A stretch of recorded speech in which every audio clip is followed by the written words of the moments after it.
Guys, we are back for a very special episode that you guys definitely don't want to miss. My next guest, Natalie Kashani, is dedicated in healing and helping men and women self-love and empowerment. She studied neuroscience, psychology, emotional regulation techniques, and she's going to be talking about all the things today about trauma from toxic patterns. We're going to be talking about relationships, so you definitely don't want to miss this. Natalie, it's an honor to have you on my podcast. Thank you so much for accepting to be on it. Thank you so much. Thank you so much for having me. Thank you, Raj. Absolutely. But what really really got me to look at all of your stuff was your Instagram, I should say, like the trauma related work. So before we even get started, can you just tell us how you became a trauma relationship coach and a mentor and how you got into all of this? Yeah. Yeah, it's been an interesting life journey. I had some developmental trauma growing up. I've had a very colorful life. I'm half Swiss, half Filipina. And I grew up in Switzerland and then moved to Bali and then lived all around the world.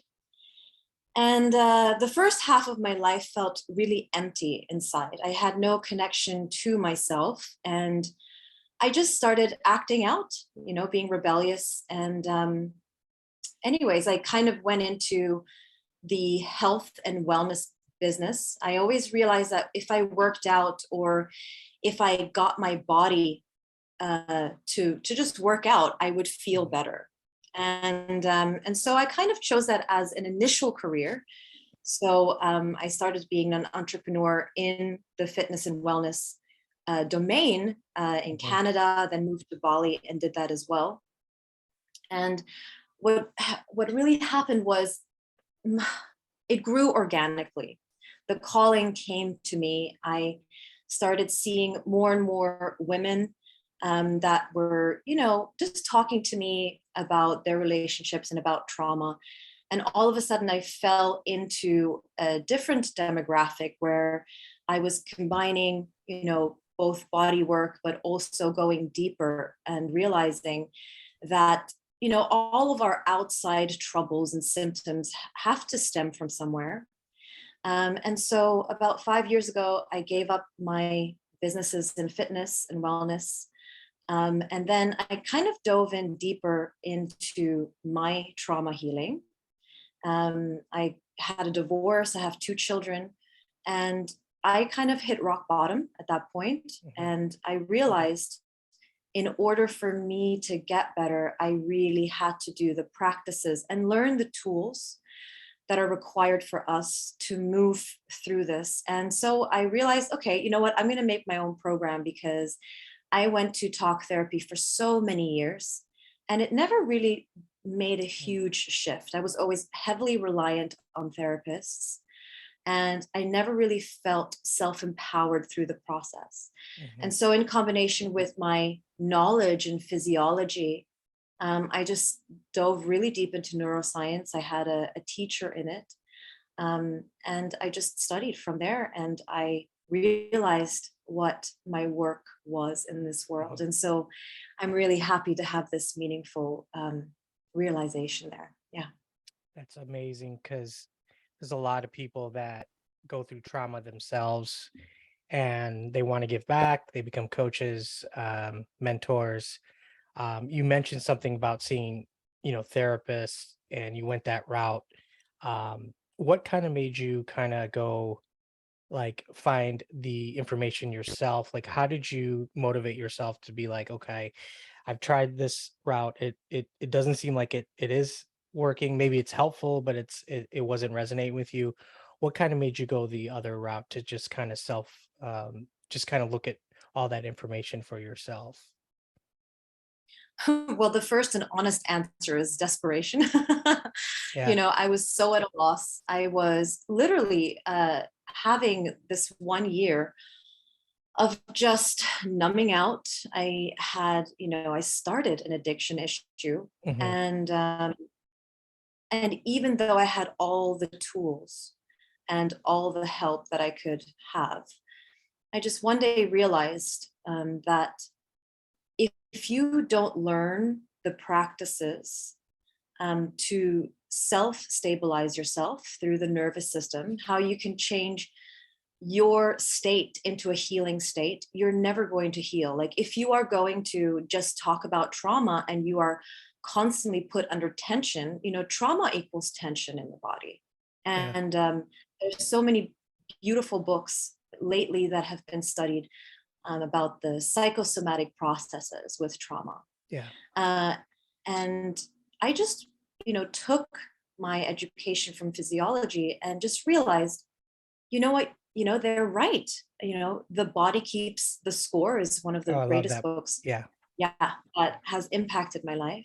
Yes. And it's true, the body does keep the score. Hmm. And when we fall into deep depression or anxiety Hmm. or any types of numbing out, we have to realize that unless we move our state um, through our nervous system and through guided meditation and through real work that is applicable, it takes a person a lot of dedication to work with their own trauma.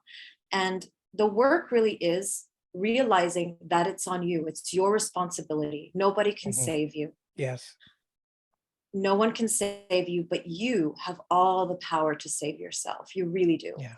And so my work is really about teaching men and women uh, through trauma and relationship knowledge and Hmm. education to basically get to a place where they can do the self-healing. So Hmm. all of my education through my personal mentorship or my group programs is literally getting them to understand themselves and for them to Hmm. commit themselves to everyday work, whether it Hmm. is through the practices that I provide, um, and for them to truly realize what is underneath the trauma. And what is underneath the trauma is usually their truest self, their authentic expression, their childlike wonder, and all of the things that are underneath that trauma are Hmm. really going to be the pillars for them to realize who they really are. Because in order to see your own power, you have to see what happened before the trauma. You have to Right. see what happens before the suffering, before the pain. And that remembrance is something that I really am calling forth in all the people Hmm. that I work with. Because I really do believe that everyone has magic. And when we reframe ourselves to see why we suffer and to realize that the pain can actually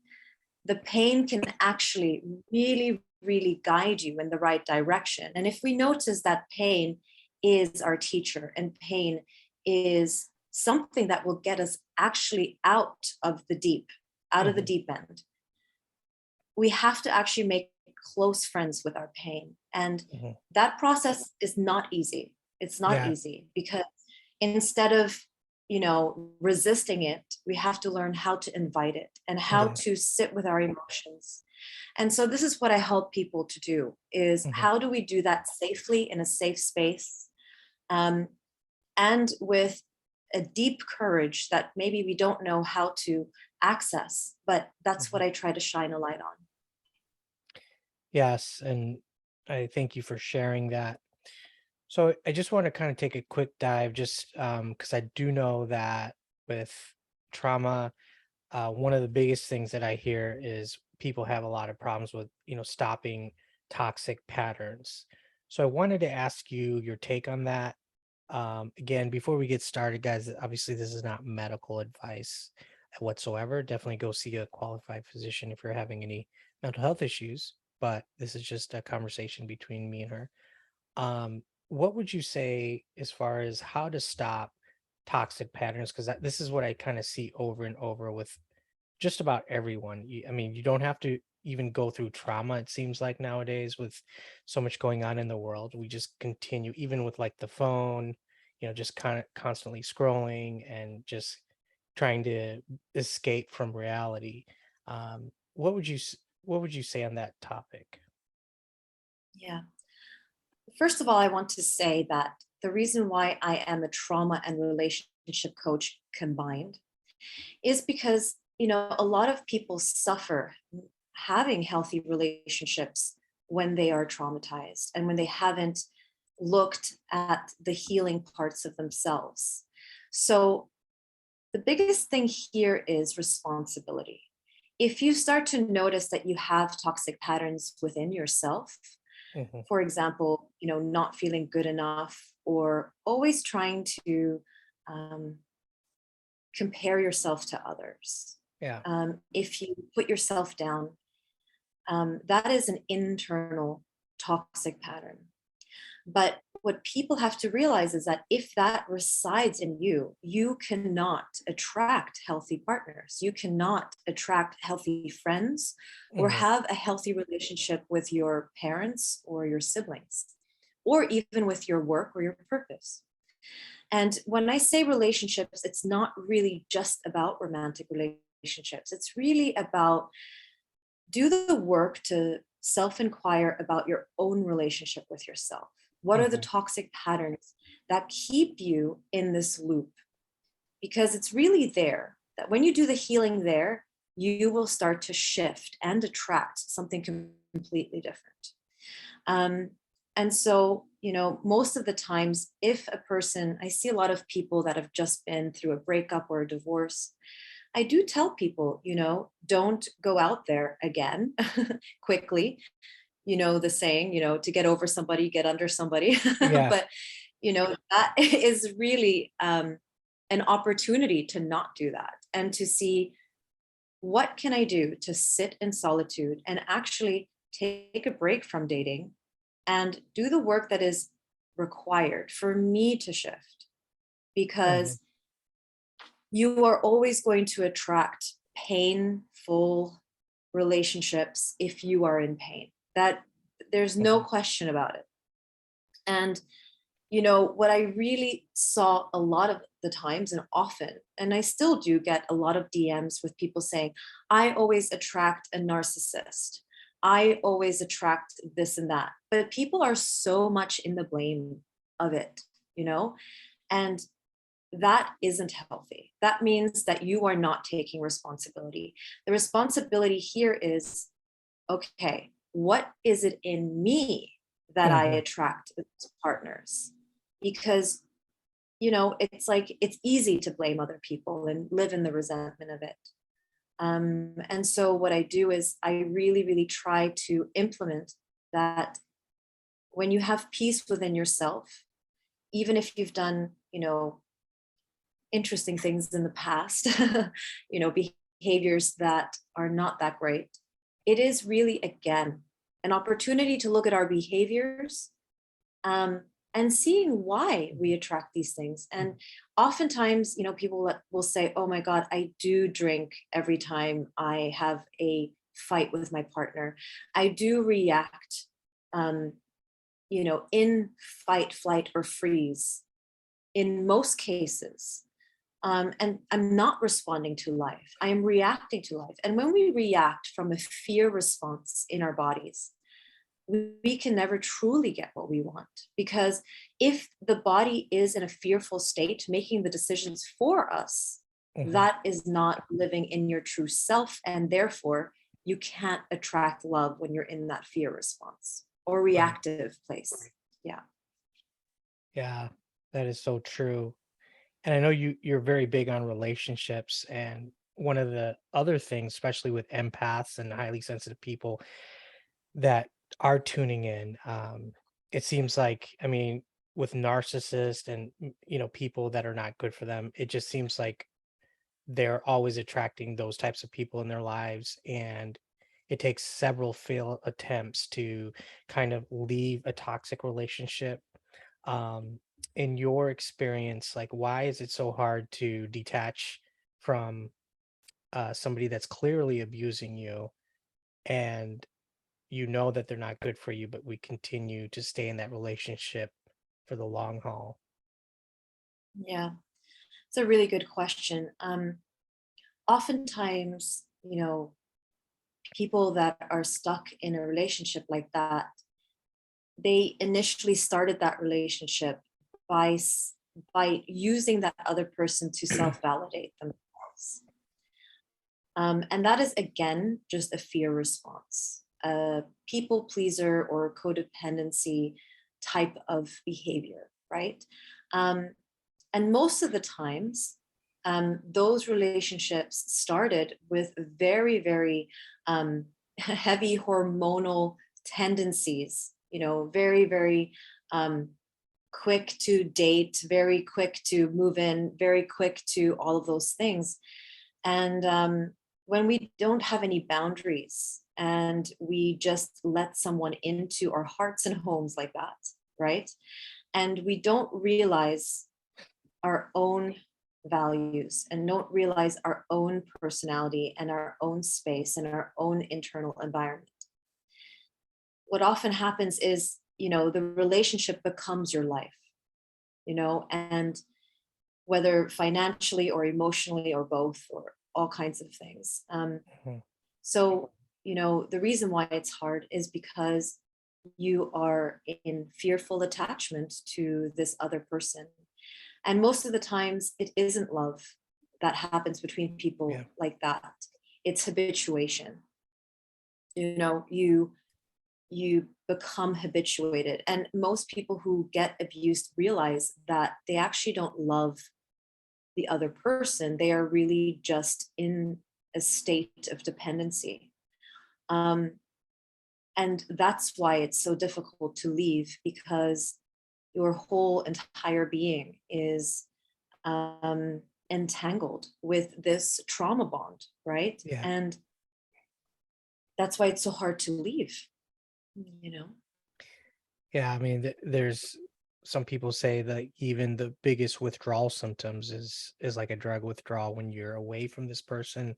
So even if you take that person out of that chaotic relationship and you put them in a, somewhat normal, environment, they're still going to have problems dealing with the normalcy, like without having that chaos always that they're used to. And so um that leads me to the next question: is there, in your experience, the can someone be untrained, or can, I mean, I know neuroplasticity and I know you can unlearn things, but if Mhm. somebody has been through trauma for decades and they suddenly just go no contact and they want to start their life over, there's going to be some initial issues in the beginning, right? I mean, they're not just going to continue living and everything's going to be peachy and great, right? Like there's going to be uh I guess a time where they have to kind of get used to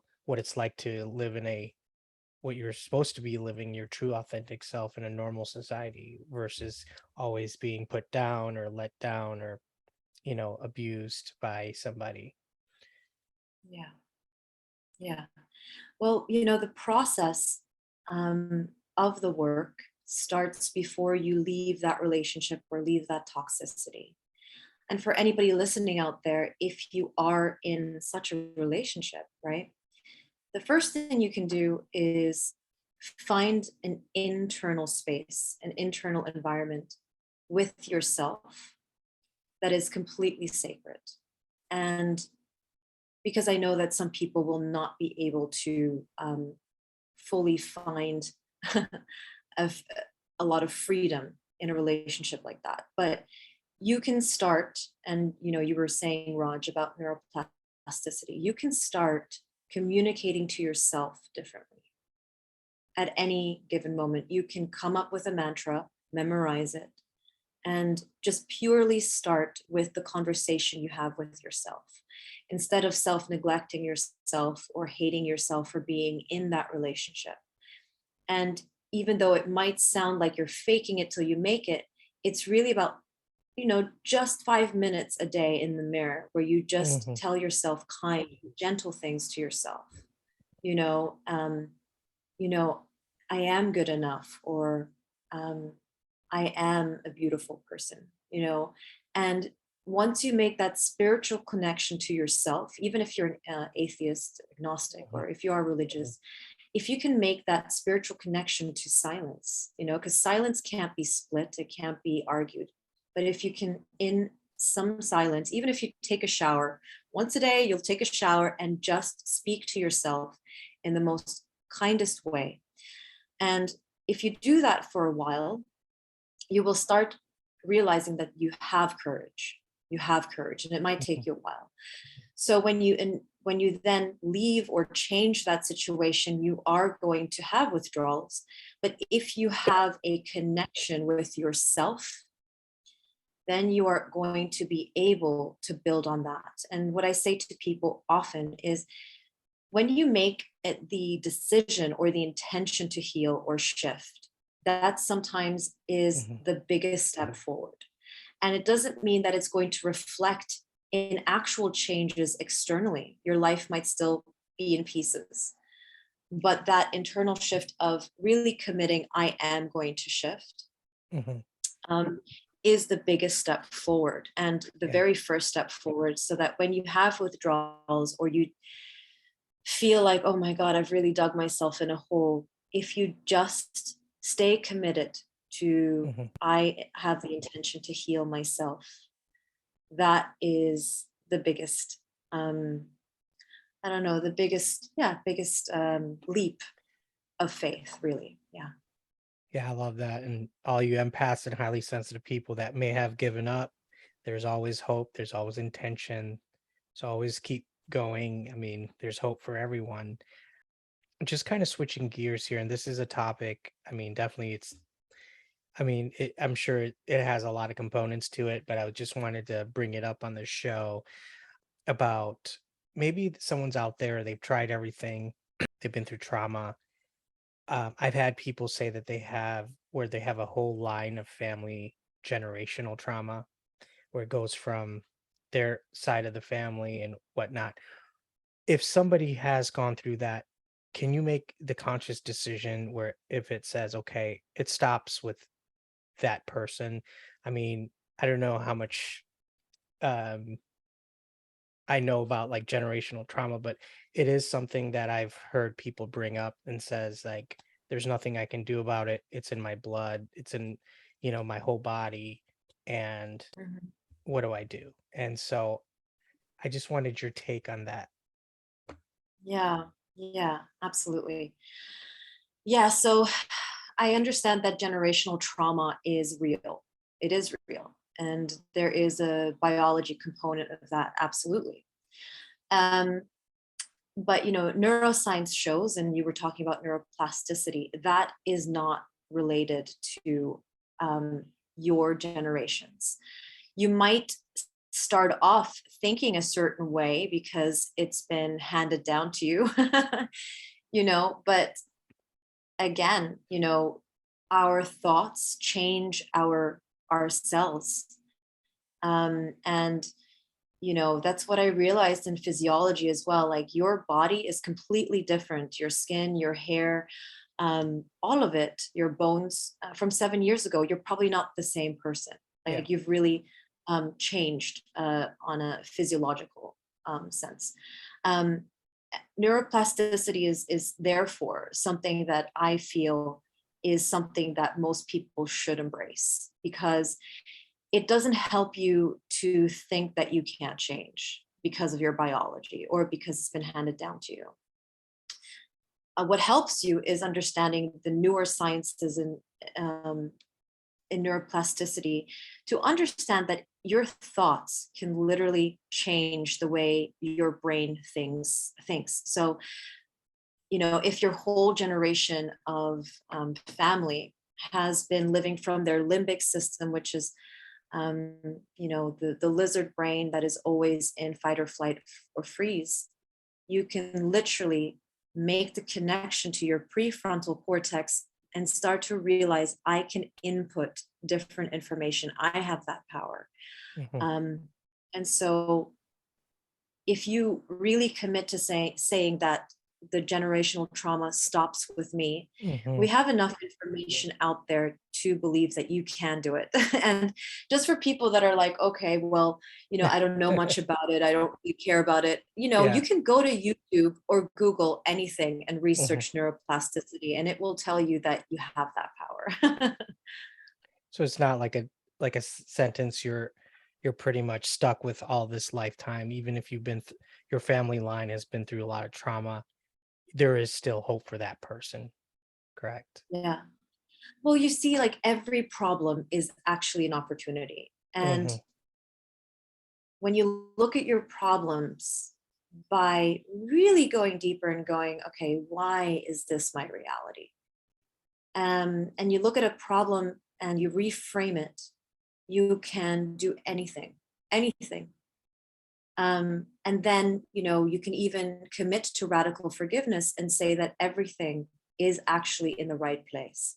Everything is meant uh, in this weird alignment for me to heal. Like, if you really do believe that all of your negative experiences, I don't believe in negative or positive experiences, I just believe Hmm. in experiences. um, if you can really start to understand, oh wow, there is something in there for me to look at. And I always tell people, trauma is a gift. Actually, trauma is a gift because it gives you the opportunity to self-reflect. Some people that don't have trauma or don't have any pains and suffering in Hmm. that term, they can't actually advance spiritually, or Mm. psychologically, Yeah. because they don't have um, like an input, or something Mm. where they have to look inside Yeah. of this very thing. um, and it's often scary, but most things that are valuable are difficult, you Hmm. know um, and so when you can really realize that trauma is a gift, I know Hmm. this might be really hard for people to hear, but if you look at it in a spiritual sense, it actually is. Hmm.